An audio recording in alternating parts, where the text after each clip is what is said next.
हर school का होता है एक टीचिंग पैटर्न, बट उनमें भी होती है कुछ कॉमन चीजें। क्या नर्सरी में बच्चे को लिखवाना जरूरी है? आखिर क्या सीखता है बच्चा नर्सरी में जाकर? चलिए आगे जानते हैं।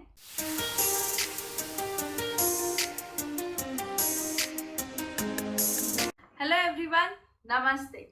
मेरा नाम है गायत्री और आप सभी का एक बार फिर से स्वागत है आप ही के अपने चैनल में योर किडी हब। चलिए जानते हैं कि नर्सरी में बच्चा आखिर क्या सीखता है। बट उसके पहले आप देखिए कि मैंने ये जो बनाया है ये एक मैजिक बोर्ड है। आप भी अपने घर में बना सकते हैं। आपको कुछ सिखाना हो या ड्राइंग करवाना हो, पेंटिंग कराना हो, बहुत इजीली आप ये बच्चे को दे सकते हैं और इस पे वो बच्चा कर सकता है, लिख सकता है, स्क्रिबल कर सकता है और क्लीनिंग में भी कोई दिक्कत नहीं आती है। सो इसका लिंक मैंने आई बटन में दिया हुआ है। आगे बढ़ते हैं। नर्सरी में सबसे पहला फोकस होता है वो होता है पैटर्न्स का। पैटर्न्स अगर आप देखें तो पैटर्न्स का मतलब होता है standing line, sleeping line, slanting line and curves. Curves कैसे भी कर्व्स हो सकते हैं। ये इसीलिए करवाया जाता है ताकि बच्चों की ग्रिपिंग प्रॉपर हो। जब वो बच्चा ये करता है, इनके मदद से बच्चा शायद घर बनाए, ओके, या वो ट्री बनाए। इससे हो क्या रहा है कि बच्चे को पेंसिल पकड़ना या बच्चे को वो क्रेयॉन पकड़ना आ रहा है। हम बच्चे को डायरेक्टली अगर पेंसिल देके बोलेंगे कि बच्चा ए लिखो तो वो नहीं लिख पाएगा। उसकी राइटिंग कुछ यूं ऐसी कैसी भी जाएगी। तो इसीलिए आपको भी ध्यान में ये रखना है कि पहले तो उसको सिर्फ और सिर्फ पैटर्न्स करवाएं।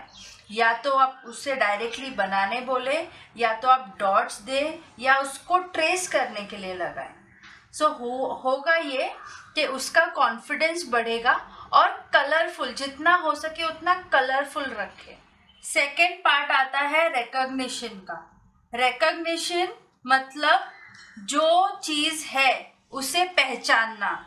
जैसे कि ए को वो ए कहे, बी को बी, 1 को 1 और 2 को 2। सो ऐसे नर्सरी में कैपिटल A to Z और स्मॉल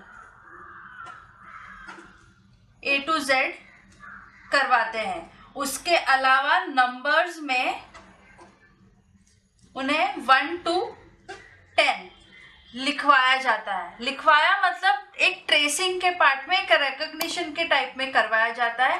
एक्चुअली नर्सरी का जो कंसेप्ट होता है वो ये होता है कि बच्चे को सारी चीजें पहचाननी आए, ताकि ऐसा ना हो कि कल को जब आगे जाकर कर्सिव राइटिंग आए या और थोड़ा सेंटेंस फॉर्मेशन आए तो बच्चा कंफ्यूज होने लगे। जैसे कि खासकर कई बच्चे बी और डी में कंफ्यूज होते हैं, या वो जे को उल्टा लिखते हैं। जे ऐसा होता है तो जे उल्टा लिखते हैं। जी को वो प्रॉपरली ऊपर लेके जाकर ऐसे लाइन नहीं बना पाते। सो कई डिफिकल्टीज आती है बच्चों को, इसीलिए रिकॉग्निशन बहुत इंपॉर्टेंट है। उसी के साथ साथ अगर आप देखेंगे तो रिकॉग्निशन में कई एक्टिविटीज करवाई जाती है। एक्टिविटीज जैसे पहले मैच द पेयर। अब इससे होगा ये कि आपको पता चलेगा कि आपका बच्चा कितना सीख रहा है। आपने एक साइड में ए बी सी डी ये सब कैपिटल लेटर लिख दिया और यहाँ पे कर दिया आपने डी बी सी ए। तो अब अगर बच्चे को पता है कि ये कैपिटल है और ये स्मॉल ए है तो ये दोनों को वो प्रॉपरली मैच करेगा, वैसे ही वो आगे का करेगा। अगर उसे लेटर रिकग्निशन नहीं पता तो कई बार वो ऐसे कर दे, ये उल्टा कर दे। तो जब बच्चा क्लियर होगा बी डी में तो वो प्रॉपरली मैच कर पाएगा। इस चीज के लिए ऐसी एक्टिविटीज करवाना जरूरी है। और अब जब बच्चे को सिखा रहे हैं, एक एक लेटर सिखा रहे हैं, उसके साथ में वो चीज कलरफुल रखें। जैसे कि आपने एक बड़ा सा बलून बनाया हो और उसमें कई ए लिख दिए हो, ठीक है। अब आपको करना ये है कि ये ए तो आपने लिख दिया क्योंकि आपको पता है कि ये उसे सर्कल करवाना है। उसके अलावा नंबर्स डाल दीजिए बीच में, या कैपिटल लेटर, स्मॉल लेटर, कुछ भी लिख दीजिए। अब बोलिए कि कैपिटल ए को ही आपको सर्कल करना है। अब बच्चे को बार बार जब वो कैपिटल ए देखेगा, सर्कल करेगा, इससे उसकी कोऑर्डिनेशन, रिकॉग्निशन सब कुछ इम्प्रूव होगी। सो ये एक्टिविटीज हैं जो आप बच्चों के साथ में हर एक लेटर के लिए करवाएं, ताकि उसके माइंड में पिक्चर क्लियर होते जाए। नंबर्स में भी कई एक्टिविटीज, वर्कशीट्स आप बना सकते हैं। जैसे कि नंबर्स में होता है काउंट एंड कनेक्ट या match, okay, count and circle, count and colour, okay. So जैसे कि आपने अभी बना दिया है 2 स्टार्स 1 बॉल और यहाँ पे लिख दिया है 1 2। अगर आप बच्चे को बोलेंगे काउंट एंड मैच, सो 1 2, अब उसे पता है अगर ये नंबर 2 है तो वो प्रॉपरली मैच करेगा। 1 बॉल, ये नंबर 1 है तो ये प्रॉपरली मैच करेगा। सो इससे आपको पता चलेगा कि बच्चे को कितना क्लियर पता है कि ये नंबर 1 है, ये नंबर 2 है। सो रिकॉग्निशन के ये जो भी वर्कशीट्स है, ये आप उनके लिए हर बार करें। आपको भले लगे कि रिपीटेटिव है, बट जितना ज़्यादा आप बार बार वो करवाएंगे उनके माइंड में वो रजिस्टर होते जाएगा। उसके अलावा आता है बात सर्कल का। सो जैसे कि आपने बनाया है स्टार्स, ओके, और यहाँ पे आपने लिख दिया 1 4 एंड 3। सो आप बच्चे को बोलेंगे 1 2 3, अब ये 3 है। अब कई बच्चे गलत तरीके से काउंट भी करते हैं, कई बार उनकी फिंगर्स ऐसे 1 2 3 4, अब उनके हिसाब से ये 4 हो गया, बिकॉज उन्होंने प्रॉपरली फिंगर प्लेस नहीं की। सो ये छोटी छोटी चीज़ें हैं जो बच्चे मिस्टेक करते हैं और आपको उस पर ध्यान देना है। तो 1 2 3 अगर उन्होंने प्रॉपर काउंट किया तो वो ये 3 को सर्कल करेंगे। अगर काउंट डबल कर दिया एक स्टार को तो ये 4 को सर्कल करेंगे। तो आपको पता लग जाएगा कि आपका बच्चा एग्जैक्टली क्या कर रहा है। उसके अलावा कलर, तो आप ये स्टार्स को या आप जो भी बनाना चाहें, मून, फ्लावर, व्हाटएवर, आप इसको कलर करने के लिए बोले या तो नंबर को सर्कल करके कलर करने लगाए, तो क्या होगा, वर्कशीट भी पूरी कलरफुल नजर आएगी और उसे करना भी अच्छा लगेगा। और ये वर्कशीट का आप जो भी काम करवा रहे हो, सबसे इम्पॉर्टेंट बात है कि आप जब भी ये वर्कशीट सॉल्व करा रहे हो, उन्हें नहीं बोले कि आप उसे पेंसिल ही यूज़ करना है। उन्हें स्केच पेन, उन्हें क्रेयॉन्स, उनको पेंसिल कलर जो यूज़ करना है वो उन्हें यूज़ करने दें। थोड़ी आपको ऐसा लगेगा कि वो आप बहुत मेसी हो जाएगा, लेकिन वो मेसी नहीं होगा। जब वो कलरफुल रहेगा तो उनको करने में और मज़ा आएगी। नंबर्स और अल्फ़ाबेट के अलावा कई अलग कंसेप्ट्स भी बच्चों को नर्सरी में पढ़ाया जाता है। कंसेप्ट्स की बात करूं तो बहुत इजी कंसेप्ट्स है। जैसे कि पहले हो गया सेम एंड डिफरेंट। अब हमारे लिए बहुत इजी होता है सेम एंड डिफरेंट को जानना, बट बच्चों के लिए डिफिकल्ट है। अभी जैसे अगर आपने ए लिखा है, डी लिखा है और ए लिखा है, तो ये ए सेम है और सिर्फ ये डी डिफरेंट है, ये आपको उनको बताना पड़ेगा सेम एंड डिफरेंट का मतलब। जैसे कि अगर आपने बॉल बनाई है और यहाँ पे काइट बना दे, तो क्या सेम है और क्या डिफरेंट है? Ball same, kite different. So इस तरीके से आप सेम एंड डिफरेंट का कंसेप्ट उनको समझा सकते हैं। सेकेंड कंसेप्ट लिया जाता है बिग एंड स्मॉल। सो आप एक काम कीजिए, 2 पेंसिल बना दीजिए, ओके, एक बिग और एक स्मॉल। सो उनको बोला जाता है जहाँ पे जो बिग है वहाँ बी लिखिए, जो स्मॉल है वहाँ एस लिखिए। अगर उन्हें लेटर समझ में आता है, रिकॉग्निशन सही है, तो वो बिग एंड स्मॉल का कंसेप्ट भी समझेंगे और बी और एस भी लिख पाएंगे। ये ध्यान दीजिए, ये सारी चीज़ें सब कुछ कनेक्ट करती है रिकॉग्निशन से। थर्ड कंसेप्ट आता है टॉल एंड शॉर्ट। अब टॉल मतलब कोई बड़ा या लंबा, शॉर्ट मतलब छोटा।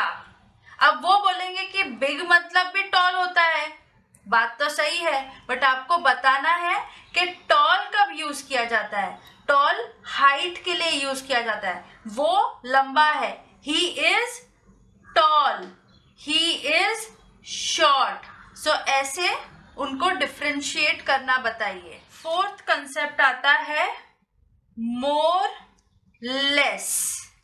अब ज्यादा कम। सो आप एक जगह पर कुछ ज्यादा बॉल बना दीजिए।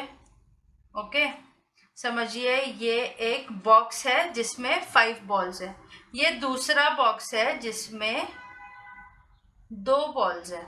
अब उनको बोलिए काउंट करने, 1 2 3 4 5। अब यहाँ पर 5 बॉल्स है, 1 2, यहाँ पे 2 बॉल्स। कौन से बॉक्स में ज्यादा बॉल्स है? वो है ये। तो ज्यादा मतलब मोर, मोर। कम मतलब लेस, तो लेस। या तो वो मोर का एम लिखेंगे या तो वो सिर्फ नंबर लिखेंगे। ठीक है, तो ऐसे उनके नंबर्स का recognition as well as letter का रिकग्निशन भी क्लियर होगा और मोर और लेस का कंसेप्ट भी समझ में आएगा। इसके बाद वाला है फुल, एम्प्टी। अब ये कंसेप्ट की बात करें तो अभी आप हर एक वर्ड का उनको मतलब समझा रहे हैं, बट अगर आप देखें तो आप ऑपोजिट्स भी सिखा रहे हैं, बट उनको अभी ऑपोजिट्स नहीं आते। उनको अभी सिर्फ और सिर्फ ये कंसेप्ट समझना है। अब आपने बनाया है 2 ग्लास, एक ग्लास में पानी दिखाइए, एक ग्लास एम्प्टी है। फुल मतलब ये ग्लास भरा हुआ है, एफ। ये ग्लास खाली है, ई, खाली, एम्प्टी। फुल मतलब भरा हुआ। सो अब मैंने जो ये टॉपिक्स लिखे हैं ये आ जाते हैं उनके जीके में। अब माई सेल्फ से स्टार्ट होता है। माई सेल्फ उनको इसीलिए इंट्रोड्यूस करवाया जाता है ताकि वो बेसिक से सेंटेंसेस बोल सके, जैसे कि आई एम अ बॉय और I am a girl. Okay, I am 5 years old और I am 3 years old. My father's name is. So ऐसे small sentences के लिए myself करवाया जाता है। Then आता है my family.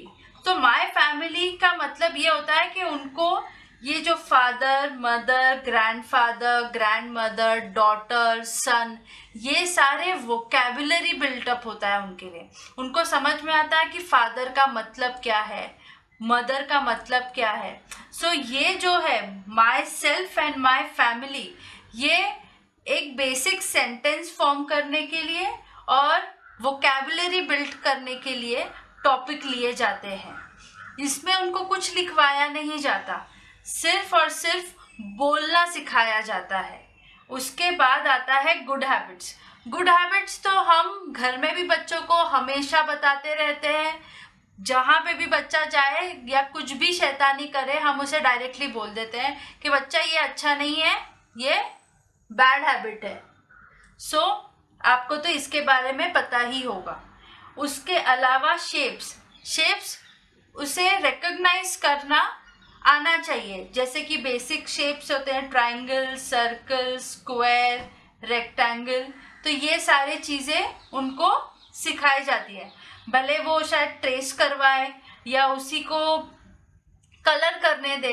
तो शेप्स भी नर्सरी में भी करवाया जाता है।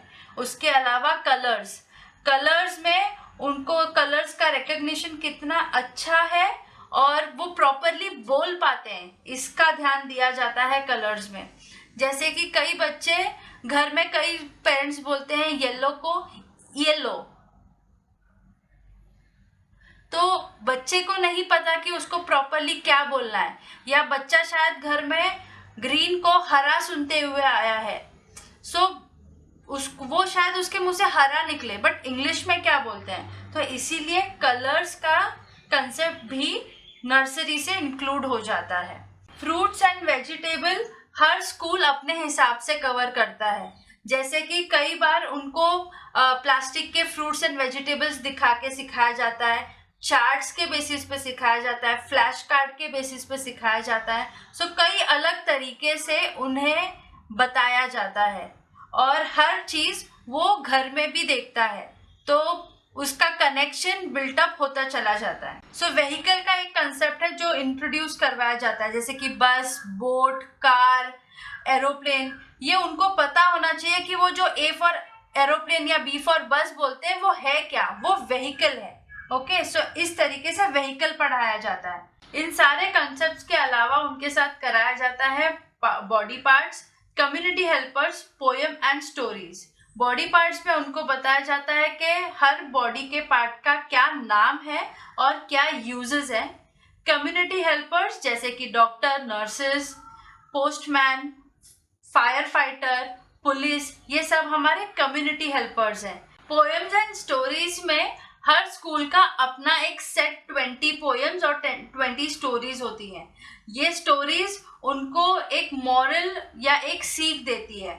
ये स्टोरीज जैसे कि गुड हैबिट्स के ऊपर, शेप्स के ऊपर, फैमिली के ऊपर, सारे ऐसे कंसेप्ट भी कवर करती है। सो ये चीज़ें हर स्कूल अपने हिसाब से फॉर्म करता है। देखा आपने कैसी छोटी छोटी चीज़ें एक दूसरे से कनेक्टेड रहती है।